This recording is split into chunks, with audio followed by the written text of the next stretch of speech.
Assalamualaikum warahmatullahi wabarakatuh. Selamat sore teman-teman. Kenalkan, kami dari kelompok pertama yang beranggotakan saya Agus Supriyadi dan kedua teman saya yaitu Rima Agustiani dan Ana Yuliana. Kami akan membahas pokok pembahasan yang kedua yang terdiri atas 3 materi. Yang pertama yaitu perjuangan kemerdekaan dan nasionalisme Indonesia. Yang kedua yaitu revolusi Indonesia. Yang ketiga yaitu kelahiran politik luar negeri Indonesia. Baik, yang pertama akan disampaikan oleh saya yaitu materi tentang perjuangan kemerdekaan dan nasionalisme Indonesia. Perjuangan kemerdekaan. Generasi sekarang tidak merasakan pahitnya perjuangan dalam merebut kemerdekaan. Butuh perjuangan panjang hingga akhirnya bangsa Indonesia bisa memproklamasikan kemerdekaan. Perjuangan rakyat Indonesia untuk melawan penjajah dimulai sejak Portugis tiba di Malaka pada tahun 1509 yang bertujuan untuk memperluas kekuasaannya di tanah air demi mendapatkan sumber kekayaan alam Indonesia. Banyak peristiwa penting terjadi dalam perjuangan rakyat Indonesia hingga bisa memproklamasikan kemerdekaannya. Yang pertama yaitu masa pendudukan Belanda hingga Jepang.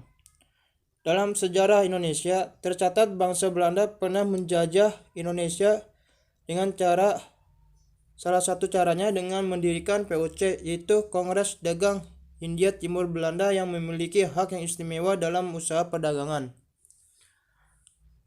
Mereka berhasil memonopoli perdagangan Indonesia walaupun di tengah perjalanan POC dibubarkan. Kolonial Belanda tidak berhenti begitu saja. Mereka mendirikan pemerintahan Hindia Belanda yang membuat bangsa ini semakin sengsara. Karena sistem tanam paksa dalam membangun fasilitas jalan di berbagai wilayah Pulau Jawa. Namun pada tahun 1942, Belanda menyerahkan Indonesia kepada Jepang tanpa syarat dalam perjanjian Kalijati. Yang kedua yaitu Jepang menyerah dari sekutu usai kalah di Perang Pasifik. Bangsa Indonesia akhirnya mulai di atas angin usai Jepang mengakui kekalahan dari sekutu. Mereka tidak lagi berdaya setelah 14.000 lebih rakyatnya menjadi korban akibat luluhlantah Hiroshima oleh bom atom pada tanggal 6 Agustus 1945 dan Nagasaki 3 hari setelahnya. Buntut dari peristiwa itu, Jepang siap melepas Indonesia dan memberikan kemerdekaannya. Selanjutnya yaitu nasionalisme Republik Indonesia. Nilai-nilai nasionalisme. Bangsa Indonesia adalah bangsa yang kaya akan budaya, suku, ras, dan agama. Sebagaimana kita ketahui bahwa realita keberjemukan bangsa Indonesia adalah karunia Tuhan Yang Maha Esa. Tetapi kita tentu juga memahami betul bahwa ketika keberagaman itu tidak dikelola dengan baik, maka potensi keretakan atau perpecahan bisa saja terjadi, muncul dari mana saja.